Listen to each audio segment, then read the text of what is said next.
Tantangan dari perang tarif AS dan China selain membawa konsekuensi naiknya harga barang, tapi di sisi lain menjadi berkah, bisa mendorong relokasi perusahaan China di Indonesia. Indonesia perlu menyusun peta jalan investasi dari relokasi ini, tidak berkoalisi dengan limbah lama ekonomi oligarki.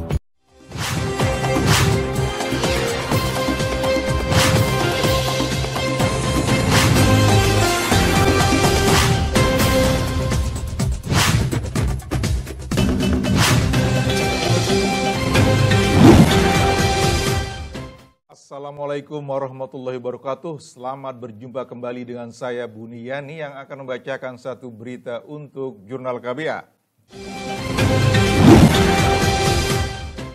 Tantangan dari perang tarif AS dan China selain membawa konsekuensi naiknya harga barang, tapi di sisi lain menjadi berkah, bisa mendorong relokasi perusahaan China di Indonesia dengan segala catatan dan persiapannya.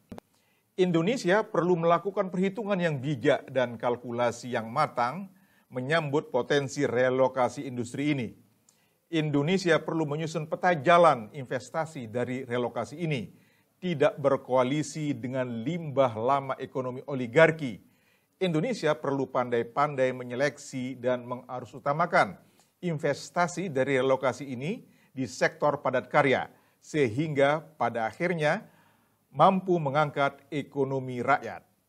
Berikut komentar singkat Pley Priyatna yang juga dikenal sebagai penulis di berbagai harian nasional. Pley Priyatna adalah alumnus FISIP UI jurusan Hubungan Internasional dan Monash University Australia, dan tulisannya tersebar di harian South China Morning Post, Kompas, Detik.com, Media Indonesia, Jakarta Post, dan media-media lainnya. Perang tarif dari Trump yang dijatuhkan pada sebagian negara-negara yang mendapatkan surplus perdagangan, contohnya dengan Kanada, contohnya dengan Cina, contohnya dengan Meksiko dan juga Indonesia, tidak ketinggalan yang mencapai surplus perdagangan.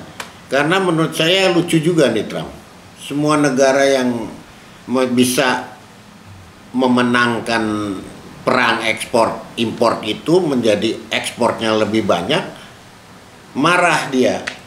Amerika tidak mau ada ekspor yang ada kekalahan itu, sehingga dia kalah dan impornya menjadi lebih besar. Artinya negara tersebut mampu memasuki penetrasi pasarnya ke Amerika lebih tinggi dari yang diharapkan. Contoh dengan Meksiko, contoh dengan Kanada. Kanada itu eksportir minyak terbesar ke Amerika sampai 58%. Itu juga perdagangan dengan Cina. Amerika itu kedodoran dengan Cina sehingga dia menerapkan balasan. Nah, balasan itu atau balasan atas kekalahan dagang ini dilakukan melalui tarif. Jadi sanksi semua negara yang memiliki surplus dagang besar kepada Amerika Serikat itu dijatuhi tarif kompensasinya Amerika ini.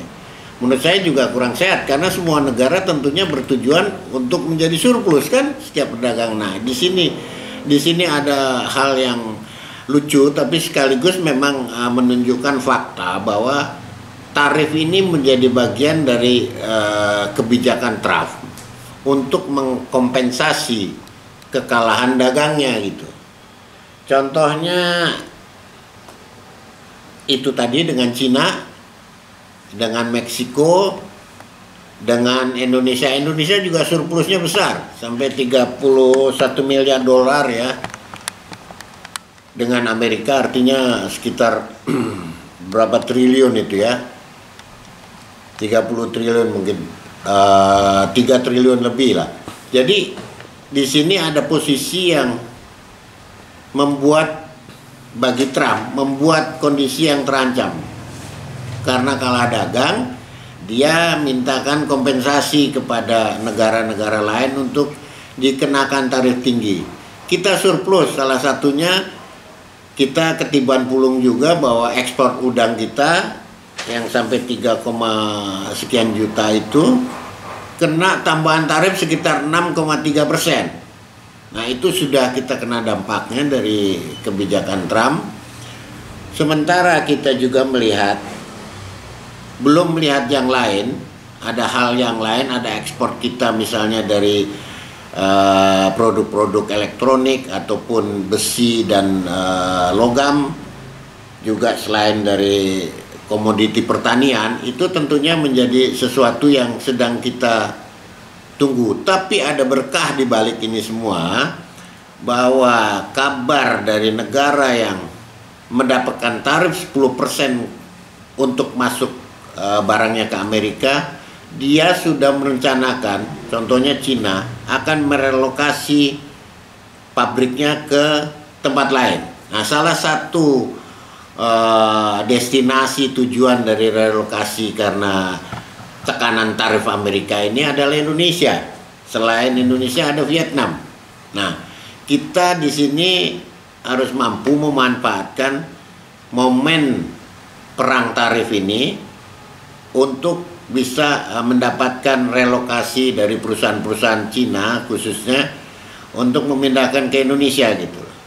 Nah, ini tentunya harus dibarengi dengan secara simultan adanya kemudahan ataupun adanya hal-hal yang memperlancar itu melalui birokrasi maupun melalui teknologi digital yang bisa menyambungkan secara cepat semua proses ini gitu. Jadi tarif ini menjadi instrumen politik untuk Trump, instrumen diplomasi untuk Trump untuk menghukum negara yang menang dagang sama dia gitu. Menang kompetisi dagang dengan dia, karena setiap negara yang memberikan surplus, Amerika kelihatan defisit dalam perdagangannya, dia akan berbalik untuk minta tarifnya dinaikkan. Tonton terus Jurnal KBA, jangan lewatkan hanya di KBA News.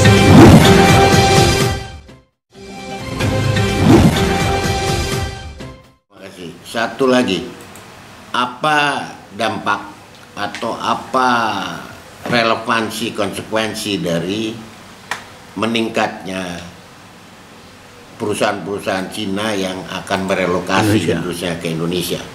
Ini menarik juga secara ekonomi politik, ini menarik karena kita selama ini mendapatkan kesan bahwa oligarki itu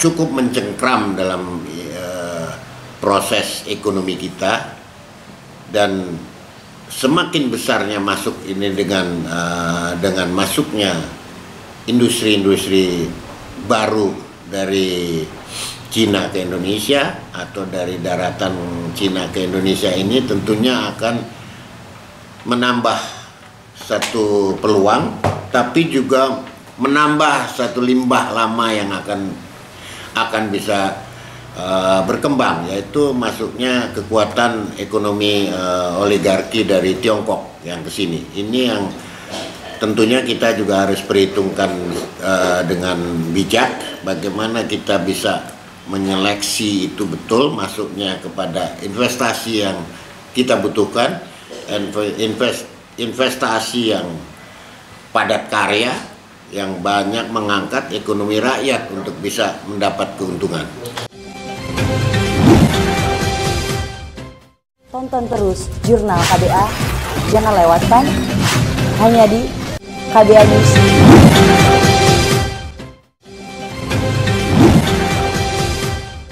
Satu lagi yang menarik adalah kaitannya relasi hubungan diplomatik Indonesia-Amerika yang terbelah dari hubungan politik dan hubungan ekonomi, kerjasama ekonomi. Ini ada dua hal yang mungkin terkait, tapi sulit juga dipisahkan. Kita sebetulnya berseberangan dengan Amerika dalam kasus Palestina, sementara di dalam perdagangan kita juga bukan partner yang istimewa, Jadi tentunya nanti Amerika akan menggunakan trade-off sebagaimana yang dilakukan oleh AS selama ini.